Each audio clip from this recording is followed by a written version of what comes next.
Chers amis, shalom ouvracha. Alors nous avons aussi une question anonyme cette fois-ci. Bonjour Rav.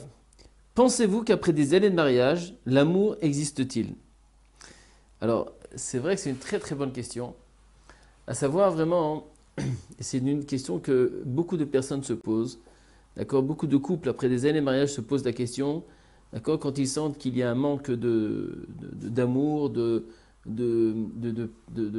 reconnaissance, d'attention vis-à-vis l'un vers l'autre, suite parce qu'il y a quand même un système de métro boulot dodo, il y a une habitude qui se crée dans un foyer, il y a du laisser-aller qui se crée dans un foyer, et des fois même, on se pose beaucoup de questions, et on arrive comme des fois un obstacle comme ça, on se dit mais où est cet amour que j'ai connu quand j'étais jeune, etc.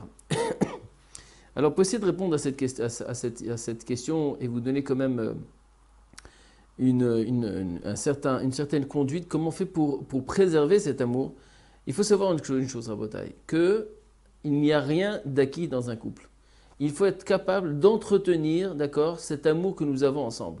Il faut être capable d'entretenir, d'accord, notre relation, d'entretenir notre reconnaissance, d'entretenir notre attention, de dire les choses, de parler, de discuter, d'avoir une conversation sérieuse avec notre femme et bien sûr notre conjoint, d'accord, et d'être capable, d'accord, de ne pas penser que tout est acquis et tout va bien et que tout ira bien après, etc., etc. Non, pourquoi?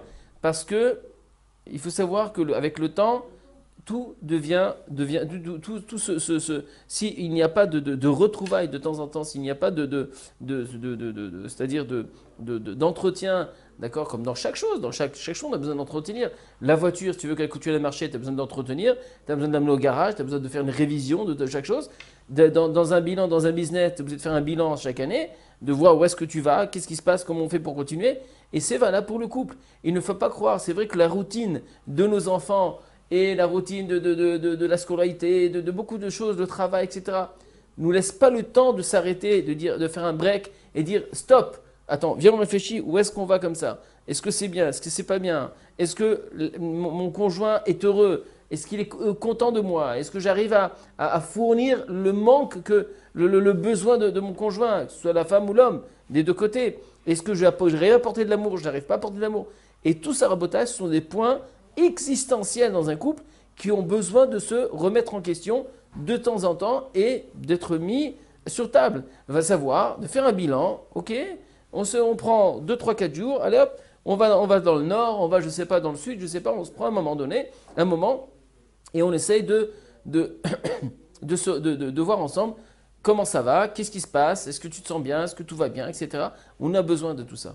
Et ça, c'est valable dans toutes les entreprises dans le monde entier, dans tout ce qu'on peut entreprendre, d'accord, dans une association, n'importe quoi. On a besoin d'avoir cette remise en question, ce bilan, cet entretien existentiel pour que les choses puissent continuer. Et donc, quand on voit des couples, d'accord, après 20 ans, 30 ans, 40 ans de mariage, 50 ans de mariage qui nous parlent du divorce, c'est parce qu'il y a eu un laisser-aller pendant toutes ces années, tout simplement. Il y a eu un laisser-aller. Alors c'est vrai que la vie de tous les jours ne nous a pas laissé le temps de réfléchir, ne nous a pas laissé le temps de s'occuper vraiment de nous-mêmes, on s'occupait de tout, du travail, des enfants, de choses, de l'école, des trucs. Mais nous, on s'est oublié complètement, on s'est effacé et oublié dans l'histoire. D'accord? Alors ça a été de la routine, ça a été du quotidien, ça a été de la routine, ça a été du métro boulot dodo, du machin, même quand on respecte les mitzvot de la Torah, c'est-à-dire Shabbat, truc, mais c'est vraiment de la routine. Mais il n'y a pas de vraie retrouvaille, il n'y a pas de remise en question. Est-ce que, avec tout ce que je fais, est-ce que je réponds, d'accord, et pas de laisser aller, ce n'est pas bon, d'accord, de laisser aller l'histoire et de dire c'est pas grave, je suis mévater, je suis mévater, je suis mévater, je prends sur moi, je prends sur moi, je prends sur moi. C'est pas bon. C'est une erreur fondamentale. On ne peut pas prendre sur nous, d'accord, une chose et à la fin rouspéter pourquoi j'ai pu la chose et de se sentir mal. Parce qu'il faut savoir une chose. Quand une personne décide de pardonner à quelqu'un, d'accord, alors, il y a marqué on n'a pas le droit de haïr son prochain dans son cœur. Ça veut dire quoi? C'est-à-dire que si tu pardonnes à quelqu'un, il faut que ce soit un pardon tellement émette que même si maintenant que tu as pardonné, c'est fini, on n'entend plus parler d'histoire. C'est-à-dire que la personne qui est devant toi, c'est Shalom Aleichem, Baruch Haba, tu viens, tu laisses ça contre toi, il n'y a plus aucun problème.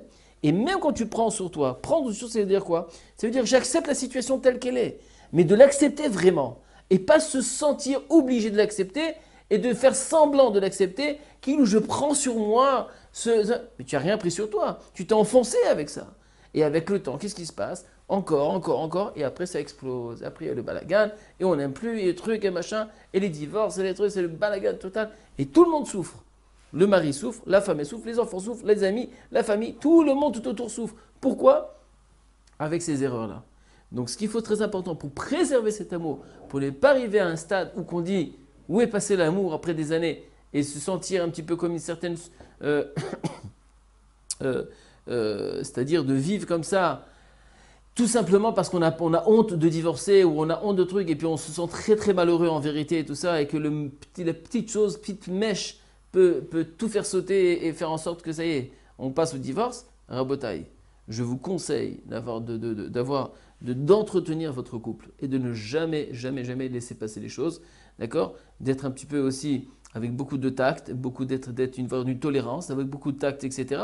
Mais de faire un bilan de temps en temps, d'entretenir notre relation et même les choses qui te dérangent, d'en discuter. D'en discuter dans des moments, pas des moments, juste au moment où les choses se passent, mais trouver un moment de discuter les choses qui te dérangent, que tu n'acceptes pas, que tu voudrais qu'on change dans la maison pour pouvoir avoir une vie de qualité et une vie meilleure.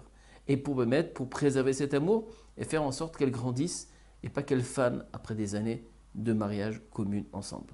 Avec ce conseil, j'espère que ça nous donnera la possibilité de faire descendre la Shekhina sur terre et de réussir notre couple et d'avoir vraiment une alliance éternelle avec notre femme. À la prochaine fois.